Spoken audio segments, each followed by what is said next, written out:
नमस्कार दोस्तों, मेरा नाम है दर्पण और आप देख रहे हैं अबिन 24 न्यूज़। दोस्तों, भटकते रहते हैं हमेशा कि हमें न्याय मिल जाए। हर कोई भी आदमी कोर्ट कचहरी जाता है तो ये सोचकर जाता है कि उसे न्याय मिलेगा, लेकिन न्याय कितना मिलता है ये आज आपको बताएंगे। और आपको बता दें कि पानीपत का रहने वाला एक परिवार लगभग 2 साल से इतना ज़्यादा परेशान हो चुका है कि आज उनकी जो हालत है वो उन्हीं की ज़ुबानी आपको बताएंगे। लगभग 2 साल हो चुके हैं एक मामले को कोर्ट में डाले हुए उनके, और अभी तक ना उन्हें पुलिस प्रशासन से किसी तरह का कोई सहयोग मिल रहा है और ना ही कोई सहयोग उन्हें कोर्ट के थ्रू जो है उन्हें मिल पा रहा है, क्योंकि यहाँ पर जो है उनके साथ उनके वकील तक जो है धोखा करते जा रहे हैं। तो ऐसे में ही मामला क्या है एक बार बात करने का प्रयास करेंगे और आपसे अपील इस वीडियो को ज़्यादा से ज़्यादा शेयर करें। हमारे साथ में एक शख्स है जो कि पानीपत से आए हैं और काफ़ी ज़्यादा परेशान होकर जो है 2 साल बाद हमारे पास आए और अब अपना मामला यहाँ पर बताने को जिस तरीके से उन्होंने बताया तो उससे हमें भी साफ तौर पर यह लगता है कि वाकई में ही कानून नाम की तो कोई अब चीज़ रही ही नहीं। एक बार बात करते हैं। क्या नाम है आपका, कहाँ रहते हैं आप? सर मेरा नाम नितिन है, पानीपत की रिसर्च कॉलोनी में रहता हूँ सर मैं।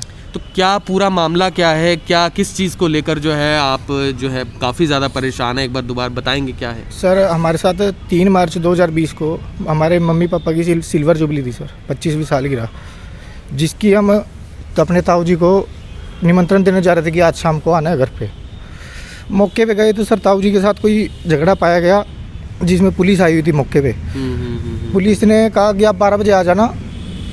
पुलिस तो चली गई, हम लोग बैठ के चाय पीने लग गए। ताऊ जी ने चाय मंगवा ली। इतनी देर में जो झगड़ा जिन्होंने साथ ताऊ जी के साथ किया था, 30-40 आदमी के साथ इकट्ठे होके आए और आके बैठे बिठाए पे ताऊ जी पे हमारे ऊपर हमला कर दिया। सर हमला ऐसा किया कि उसमें गंडासिया, कुलाड़ियाँ, चाकू, हर चीज़ इस्तेमाल की गई और हमें अधमरी हालत में छोड़ गए, जिसमें मैं और मेरे ताऊ को तो कम चोटें आई। मेरे फादर और मेरा छोटा भाई वो ख़त्म करके गए उनको बिल्कुल।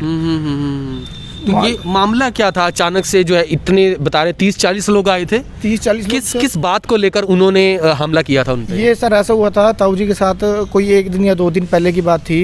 बारिश का पानी भरा हुआ था गली में, गोडाउन के पास, पानीपत की ज्योति कॉलोनी का में गोडाउन है ताऊ जी की। तो उन्होंने अपने गोडाउन के आगे मिट्टी डलवाई। तो साथ में एक घर था, वो पड़ोसी कहने लगे हमारे घर के बाहर आगे पानी भरता है, यहाँ पे भी मिट्टी डलवाओ। ताऊ जी ने कहा कोई बात नहीं, हम डलवा देंगे। तो मिट्टी डलवाई, ताऊ जी ने ट्रॉली मंगवाई मिट्टी की, तो वो रेतली मिट्टी लेके आ गया ट्रॉली वाला।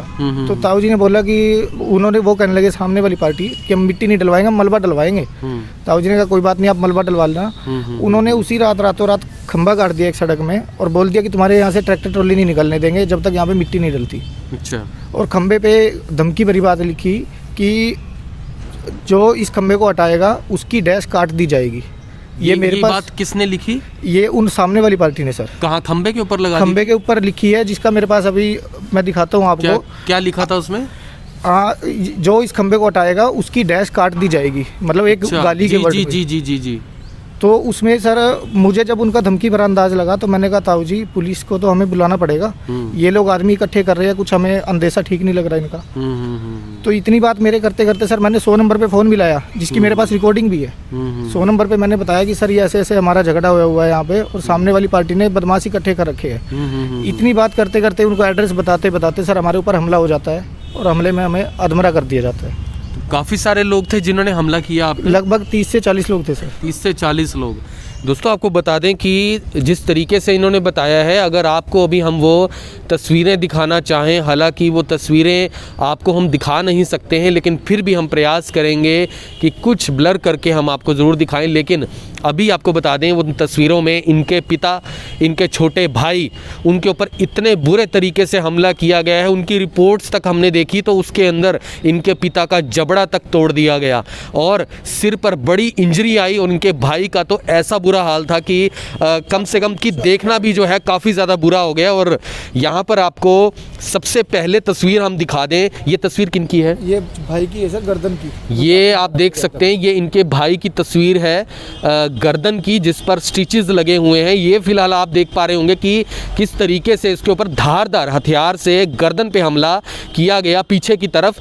लेकिन दूसरी तस्वीर शायद आप ना देख पाएँ, आपको दूर से ही दिखाने का प्रयास करेंगे और इसे कुछ ब्लर करने का भी हमें प्रयास रहेगा। लेकिन बहुत ज़्यादा बुरा हाल, आपको बता दें कि इनके पिता के सिर के ऊपर बहुत ज़्यादा वार किए गए और उसके बाद आपको बता दें कि इनका जबड़ा तक तोड़ दिया गया। ना जाने किस हथियार से इनके ऊपर हमला किया गया। और आपको बता दें कि ये इनके पिताजी की मेडिकल रिपोर्ट का एक स्कैन है, जिसमें ये आप देख सकते हैं, ये आपको दिखा सकते हैं। ये देखिए इनके जबड़ा जो तोड़ा गया उसमें किस तरीके से ये नीचे की तरफ आया है। तो बहुत ज़्यादा बुरे तरीके से उन पर हमला किया गया। ये इनवाइट करने के लिए अपने ताऊ जी को आए हुए थे, क्योंकि इनके माता पिता की एनिवर्सरी थी।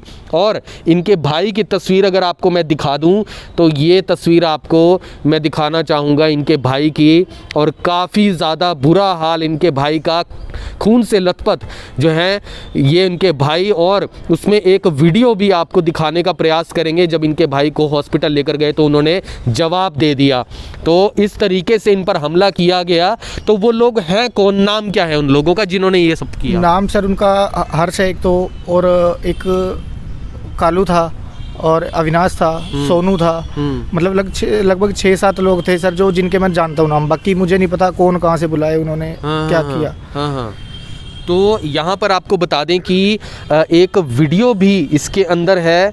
अगर आपको हम दिखाना चाहें तो ये इनके भाई की वीडियो है, जिसके अंदर परिजन काफ़ी ज़्यादा जिस तरीके से रो रहे हैं, क्योंकि उनके ऊपर बुरे तरीके से इनके भाई के ऊपर आप देख सकते हैं पट्टियाँ बंधी हुई हैं, चेहरे के ऊपर, पूरे सिर के ऊपर पट्टियाँ बंधी हुई हैं। और इनके पिताजी का जिस तरीके से जबड़ा तोड़ दिया गया और खून जो है उनको कर दिया गया, ये अपने आप में हैरानी की बात है कि इतनी छोटी सी बात को लेकर कैसे इनके परिवार के ऊपर हमला कर दिया गया। और इनके साथ कोई बात भी नहीं थी, क्योंकि जिस तरीके से ये उन्हें इनवाइट करने के लिए आए हुए थे, तो वहां पर जो है इनके ऊपर भी हमला आप पे भी हुआ था। हमला हमारे पे भी हुआ था सर। मेरे पाँव पे कुल्हाड़ी जैसे घुमाई, मेरा पाँव पे कट लगा है, थोड़ा लगा, बहुत बचाव हो गया है। और साथ में लेडीज लेबर काम कर रहे थे, उन लेडीज लेबर ने पकड़ के ताऊ जी और मुझे तो पकड़ के एकदम से गोदाम के अंदर फेंक दिया। मेरे पापा और भाई उनके हाथ में रह गए सर। अच्छा, तो उनमें कौन, महिलाएं भी कोई आई हुई थी या सिर्फ जब जेंट्स थे? वो सारे जेंट्स थे सर। महिलाएं जो है ताऊ जी का गोडाउन है वहाँ पे महिलाएं काम करती है सारी। लेडीज गार्बेज का काम है उनका, कटाई का काम है। तो लेडीज काम कर रही थी। उन्होंने हालात देख के लेडीज भी चिल्लाई वहाँ पे सब, वो तो उन्होंने 2 को तो पकड़ के कर लिया अंदर। वो पापा और ताऊ भाई मेरा छोटा वो रह गए। उनको सर इतनी बुरी तरह मारा है, वो आप भी थी अपनी बताते हैं तो सर आज भी हम लोग सदमे में हो जाते हैं। तो आप समझ सकते हैं कि किस तरीके से उनके ऊपर हमला किया गया। आज भी काफ़ी ज़्यादा सदमे में आ जाते हैं जब जिस तरीके से इन्होंने अपनी जान वहाँ पर बचाई। और इनके पिताजी को बता दें कि जब अस्पताल में दाखिल करवाया गया तो उन दिनों कोविड का समय चल रहा था, और अस्पताल वालों ने ये तक कहा कि इन्हें ज़्यादा परेशानी हो सकती है, इन्हें घर ले जाइए ताकि इनका सही से इलाज जो है हो सके। हालांकि इसके बाद भी इनके साथ टॉर्चर ख़त्म नहीं हुआ, टॉर्चर तो अब शुरू हुआ है। क्योंकि यहाँ पर बता रहे हैं कि जब इन्होंने कोर्ट में मामला डाला, आपने एफआईआर करवाई, तो एफआईआर में क्या कुछ हुआ? एफआईआर करवाई सर। पुलिस ने जिस दिन चोट लगी और हम लोग हॉस्पिटल पहुँचे, पुलिस वहाँ पे मौके पे आई। मुझे कहते हैं बताओ क्या हुआ तुम्हारे साथ। मगर सर मेरा भाई और पापा मौत के मुँह में है, मैं क्या बताऊँ, अभी मैं अपने होश में नहीं हूँ। कहते नहीं तू बता। मगर सर मैं इतना तो बता सकता हूँ, मैं किन्होंने किया मेरे को ये नहीं पता कि क्या एकदम से हुआ, मैं पागल हुआ पड़ा हूँ। कहते हम जो कहते तू वो लिख। पुलिस वालों ने ये बोला? पुलिस ने ये बोला कि हम जो कहते तू वो लिख, हम तेरी भलाई के लिए आए, हम तेरी बुराई के लिए नहीं आए। अच्छा। पुलिस ने सर लिखवा दिया, उसमें लिखवा दिया कि इसने डंडा मारा, इसने ये मारा। और सर जबकि मुझे नहीं पता था कि वो मेरे हाथ काट रहे, मेरे हाथ से लिखवा गए, जबकि उन्होंने तेजधार हथियार से हमला किया हमारे ऊपर। जी जी जी जी। तो मैं सर 19 मार्च की बात है शायद, कोर्ट में तारीख लगी, सामने वाले मुजरिम पेश करने थे पुलिस ने। मैं गया कोर्ट में, तो मैंने वहाँ पे पुलिस ने जब बयान पढ़े कि नितिन ने ऐसे ऐसे बात कही है, मैं तो सुन के हैरान रह गया कि ये मेरी रिपोर्ट है, ये मैं बोल रहा हूँ। मैंने सर जिस तरीके से आपने बताया कि डॉक्टर ने क्या लिख कर दिया था कि किस चीज़ से हमला हो सकता है? डॉक्टर ने शार्प चोटें सर अपनी रिपोर्ट में लिख रखी है। शार्प लिखा है? शार्प लिखा है सर, साफ शब्दों में डॉक्टर ने लिखा है कि 2 चोटें शार्प मेरे फादर को है और 2 चोटें शार्प मेरे भाई को है। मतलब ब्लंट नहीं लिखा, शार्प लिखा है? ब्लंट भी है और मतलब 5-6 चोटें हैं एक आदमी को। हाँ। तो 3-4 उसमें ब्लंट, 2 शार्प। 2 शार्प भी लिखे? 2 शार्प भी लिखे हैं। जैसे सर फादर के यहाँ पे कुल्हाड़ी मारी है, यहाँ से पट गया था पूरा। और एक जगह से और से कैसे था, एक तो फादर के यहाँ कुल्हाड़ी लगी है और एक भाई के गर्दन पे चाकू, एक भाई के यहाँ से सिर खुला हुआ। ये चीजें सर साफ दर्शाती है कि तेजधार हथियार का इस्तेमाल हुआ है। तो उसके अंदर आपने बताया कि धाराएं कुछ ऐसी लगाई गई कि मामला कुछ खास बन ही नहीं रहा। सर पुलिस ने धाराएं, आप लोग धाराएं देख सकते हैं, क्या धारा लगाई है तो ये आपको बता दें, ये इन्होंने एफआईआर करवाई। इसके अंदर आप देख सकते हैं आईपीसी 1860 में सेक्शन 148, 149, 323, 324 और 506, लेकिन इसके अंदर 307 जो है वो फिलहाल नहीं देखी जा रही। 307 सर कहीं भी नहीं है, 307 नहीं है इसमें। नहीं, सर होनी चाहिए, यही बता रहे हैं। होनी चाहिए सर। एक आम आदमी का अगर दांत टूट जाता है, जानलेवा हमला हुआ है, एक दांत तोड़ मारने देते का हैं सर, प्रयास किया बिल्कुल, जान से मारने का मार के सर वो तो खत्म करके गए थे, वो तो खत्म ही करके गए थे, वो तो छोड़ गए थे कि ये तो मर चुके हैं, जाते जाते हमें भी बोल के गए हैं, हाँ हाँ, जिस दिन हत्थे चढ़ोगे तुम्हारा भी यही हाल होगा। उसके बाद भी सर, उसके बावजूद 3-4 महीने बाद फिर हमें धमकी मिली कि या तो कोर्ट में से केस उठा लो, नहीं तो हाल तुम जो तुम्हारा बढ़ोगा वो तेरा हो जाएगा। तो आपको कोर्ट से मामला हटाने के लिए भी टॉर्चर किया गया? हटाने के लिए भी टॉर्चर किया गया सर। उस टाइम मेरे साथ में मेरी चाची थी, और हम ज्योति कॉलोनी मेरी चाची जी का पीयर है, मतलब क्या देते हैं ना। मैं चाची जी के साथ गया तो बीच में रास्ते में लड़के ने रोक दिया, वो लेडीज थे साथ में, कर तो कुछ सके नहीं, तो उन्होंने सिर्फ इतना बोल दिया कि या तो मामला हटा ले, नहीं तो तुम ही हट जाओगे। तो आपको बता दें कि मामला यहाँ तक ख़त्म नहीं हुआ। जो आईपीसी इनकी लगी हुई है, इन आईपीसी के दौरान जिस तरीके से ये मामला कोर्ट में चल रहा है, इनके साथ कोर्ट के अंदर बता दें कि इनके जो वकील हैं वो भी इनके साथ धोखा करते नज़र आ रहे हैं। आपने कितने वकील कर चुके हैं अभी तक आप? अभी सर हमारा घूम फिर के तीसरा वकील है हमारा। ऐसा क्यों? ऐसा सर इसलिए, पहले वकील जो था वो लॉकडाउन की वजह से कार्रवाई नहीं हो पा रही थी, तो हमें कुछ लोगों ने कहा कि आपका वकील ढीला पड़ रहा है। ठीक है, हमने कहा चलो कोई बात नहीं, वकील ढीला पड़ रहा है, हम दूसरे को दे देंगे। दूसरा सर वकील है पानीपत का जगबीर सिंह मलिक, चैम्बर नंबर 377। उसने हमें आश्वासन दिया, हमारे डॉक्यूमेंट्स पढ़ के, हमारे पास जो प्रूफ्स है वो देख के, कि आपके इसमें 307 बनती थी। मगर सर ये इस चीज़ की तो हम डिमांड आज से नहीं, हम शुरू से कर रहे हैं। ये बात किसने कही 307 बनती थी? वकील ने कही ये बात। और सर हमारे डॉक्यूमेंट्स भी बोलते हैं, हमारे डॉक्यूमेंट्स। अच्छा, तो जो दूसरा वकील था, उसने ये बात बोली और कहा 40,000 रुपये लगेंगे इसके लिए। अच्छा, जिसमें से उसने मेरे को ये कहा, मैंने कहा सर मैं हाथ जोड़ के मैं गरीब आदमी, मैं एकदम तो दे नहीं सकता, बाकी टुकड़ों में जैसे जैसे 2,000, 4,000, 5,000 मेरे से बनेंगे मैं देता रहूँगा। वकील ने बाद में क्या किया हमारे साथ कि जब एप्लीकेशन तैयार करे, जब भी मुझे फ़ोन करके बुला ले कि 10,000 रुपये दे दे तो एप्लीकेशन लगेगी, नहीं तो ये रखी तेरी फाइल। मेरे सर आधे डॉक्यूमेंट आज भी वकील के कब्जे में है, आज भी वकील से छूटे नहीं है। उसके बाद आपने तीसरा वकील किया? उसके बाद फिर तीसरा वकील किया। तीसरे वकील ने हमारे से डिमांड की कि आपकी ये हाई कोर्ट में अर्जी लगेगी, इसकी 25,000 रुपये उसके लगेंगे। अब सर मैं गरीब आदमी, मैं कहाँ से 25,000? मतलब फीस को लेकर दिक्कत आ रही थी? फीस को लेकर दिक्कत आ रही थी। वैसे वकील से दिक्कत नहीं थी, लेकिन फीस का काफी ज्यादा इशू था। काफी ज्यादा इशू था सर। जिसके पास भी जाए वही पहले ये कहे कि पहले। क्या काम करते हैं आप? मेरा सर चाय का परचून का काम है। चाय परचून का काम है? हाँ, उसमें थोड़ा बहुत इलेक्ट्रॉनिक का मिक्स है, जैसे डैक डब्बे वगैरह होते हैं, ये चीज मिक्स है। अब उसको आप चाय का कह लो या परचून का कह लो या इलेक्ट्रॉनिक का कह लो, कोई। तो यहाँ पर आप देख सकते हैं कि किस तरीके से ये मामला है। अभी आपने इसके लिए, जैसे आप बता रहे हैं कि अभी पुलिस से क्या रिवर्ट मिला आपको? पुलिस से क्या? पुलिस से सर रिवर्ट ये मिला, मैं 22 मार्च को, जिस दिन जनता कर्फ्यू था, 22 मार्च 2020, जनता कर्फ्यू के दिन, उससे अगले दिन कोर्ट में तारीख लगी। तो कोर्ट में तारीख लगने पे मैं गया, पुलिस वाला मुझे कहता है, मैंने अखबार में निकलवा दी थी सर ये चीज़ कि पुलिस ने हमारे साथ ज्यादती की है। अच्छा। और पुलिस ने, दैनिक भास्कर अखबार है सर, 23 मार्च का। अच्छा। जनता कर्फ्यू से अगले दिन का। अच्छा। तो पुलिस ने पढ़ ली वो, और मैं उसी दिन कोर्ट की तारीख थी, हम लोग गए कोर्ट में। मुझे कहते क्या निकलवाया तूने? सुरेंद्र ऐसा ही था सर। कहते क्या निकलवाया तूने अखबार में, क्या कर लेगा तू? हमने तेरे पक्ष में तो बोला, मगर सर क्या बोला आपने मेरे पक्ष में? क्या चीज़ निकलवाई थी आपने? मैंने खबर निकलवाई थी ये सर कि हम हमारे ऊपर जो हमला हुआ है, तेजधार हथियार से हमला हुआ है, और पुलिस ने मेरे हाथ से ये चीज़ लिखवा ली है। ठीक है। तो उसमें पुलिस वाला मुझे धमकी देता है अगले दिन। मैंने कहा आपने जो चीज़ लिखवाई है ना मेरे से, मैं अभी जज साहब के सामने बोलूँगा ऊपर। मुझे कहता बाहर निकल यहाँ से। अच्छा, बाहर निकल यहाँ से। कोर्ट परिसर में जा नीचे खड़े थे, कहता बाहर निकल। तो ये करने पर मजबूर क्यों हुए? अखबार में निकलवाना पड़ा, क्यों होना पड़ा इतना मजबूर आप? पुलिस ने कोई कार्रवाई की ही नहीं शुरू से। पुलिस के पास तो पैसा चढ़ा है, जो मौके के है 1-2 बंदे, वो भी बता देंगे पुलिस को। एसपी से मिले? फिर एसपी से भी मिले हम। एसपी ने भी सिर्फ इतना तो बोल दिया, डीएसपी सतीश वत्स से, उनके पास हम जाके मिले। एसपी से मिले या डीएसपी से? पहले गए हम एसपी के पास थे सर, एसपी के पास मिलने नहीं दिया हमें।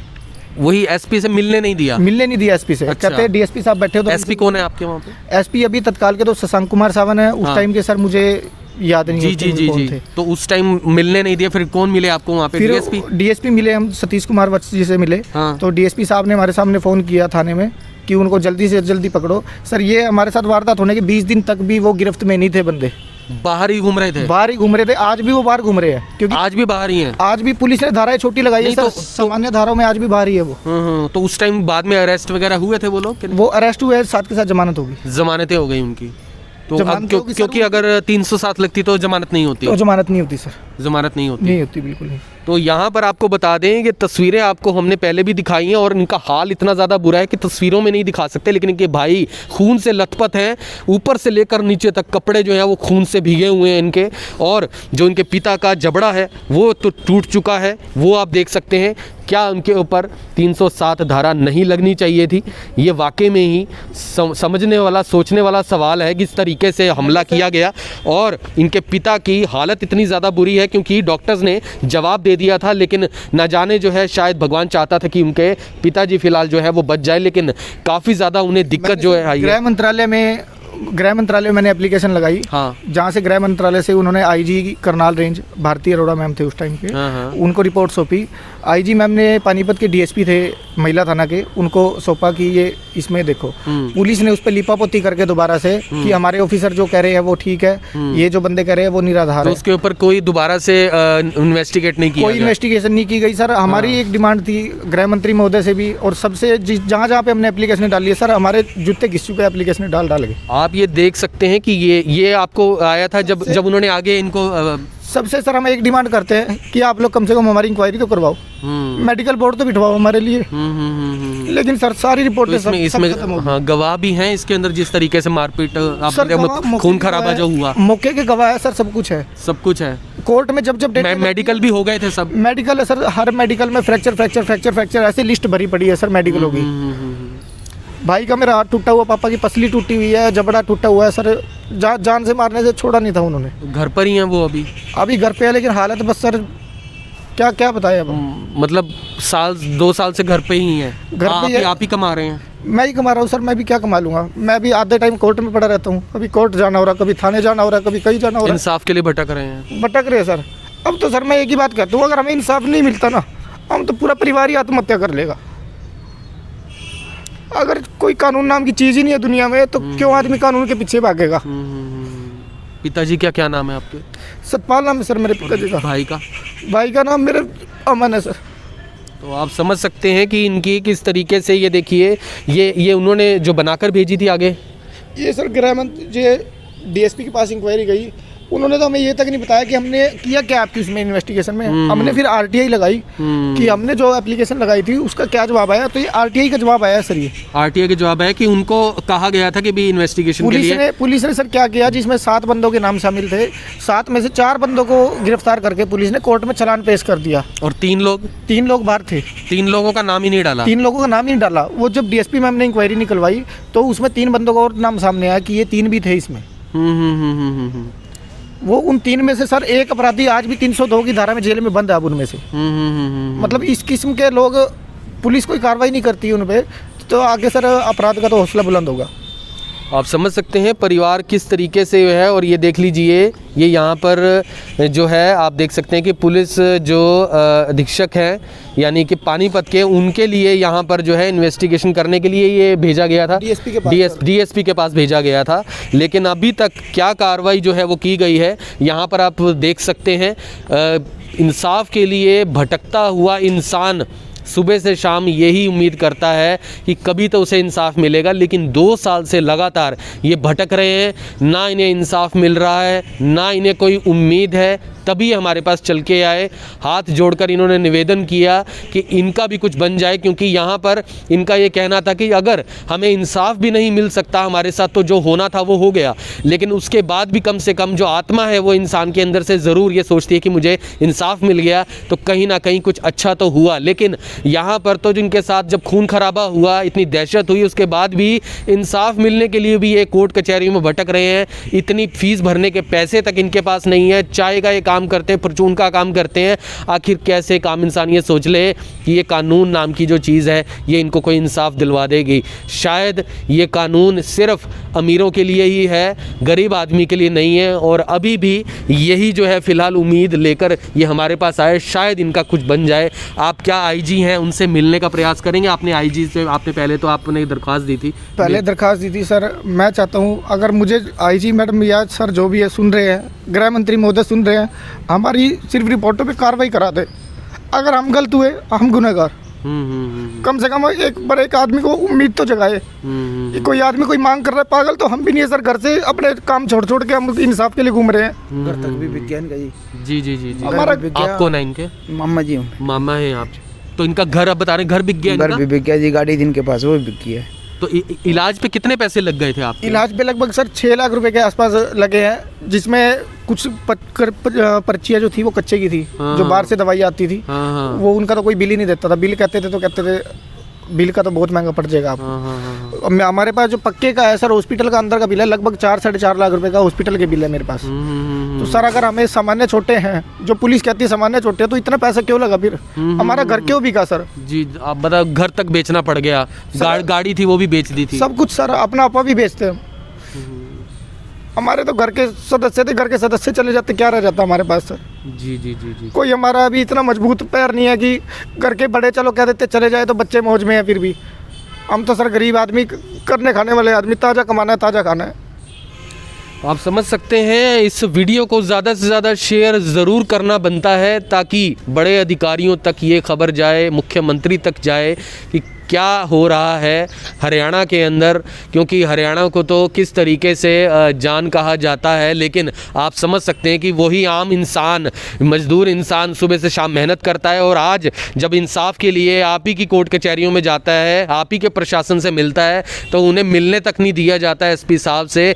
किस तरीके का ये प्रशासन है, किस तरीके की ये सरकार चल रही है। एक आम इंसान हमेशा यही उम्मीद करता है कि अगर उसके साथ कुछ बाहर गलत हो जाए तो वो कोर्ट कचहरी जाकर न्याय ले लेगा। लेकिन न्याय किन लोगों के लिए है ये आपने इस कवरेज के दौरान ज़रूर समझ लिया है। और हम अब यही अपील करते हैं जो आईजी हैं करनाल की, उनसे कि वो इस मामले में जितनी निष्पक्ष जांच करवा सकती हैं करवाएं। क्योंकि दूसरा पक्ष जिस तरीके से इन्होंने आरोप लगाए साफ तौर पर, और तस्वीरें आपने देखी, उसके अंदर तो इसमें निष्पक्ष जांच बनती है। लेकिन मुझे लगता है कि कहीं ना कहीं कुर्सी पर बैठे अधिकारी शायद सिर्फ तनख्वाह लेने के लिए बैठे हैं। उनको चाहिए अपनी वक्त पर आने वाली तनख्वाह, और उसके बाद उन्हें मतलब है तो सिर्फ अपने परिवार से, आम जनता भाड़ में जाए। तो आपसे अपील, इस वीडियो को ज़्यादा से ज़्यादा शेयर ज़रूर करें और हम उम्मीद करते हैं कि इस कवरेज के बाद इन्हें कुछ न्याय ज़रूर मिल जाए। क्योंकि फ़िलहाल जितने ये परेशान हैं, जिस तरीके से इन्होंने कहा कि उन्हें कहीं मजबूर होकर आत्महत्या तक ना करनी पड़ जाए, ऐसा शब्द ही वो इस्तेमाल कर रहे हैं। हालांकि हम उन्हें यही हिम्मत देना चाहेंगे कि वो ज़रूर हिम्मत रखें। 15 दिन से घर में है, ये सर्दी इतनी पड़ रही है, उनका पूरा फेस दुख रहा है अंदर से। प्लेटें लगी है उनको फेस में, अंदर वो सारा दर्द कर रहा है। फादर बाहर नहीं निकल सकते। मेरा भाई है, भाई के हाथ पे पता नहीं रोड़े मारी थी, डंडे मारे थे, क्या मारे थे, हाथ टूट के उनका टेढ़ा जुड़ा हुआ है आज भी। उसके हाथ में दर्द है, वो नहीं कर सकता। सर मैं अकेला आदमी, मैं क्या क्या करूँगा? आप समझ सकते हैं कि एक गरीब आदमी किस तरीके से चाय बेचकर अपना घर परिवार चला रहा है, कोर्ट कचहरियों के धक्के खा रहा है। आप समझ सकते हैं, दो ही जगह होती हैं जहां इंसान लुट जाता है, एक अस्पताल में और एक कोर्ट कचहरियों के अंदर।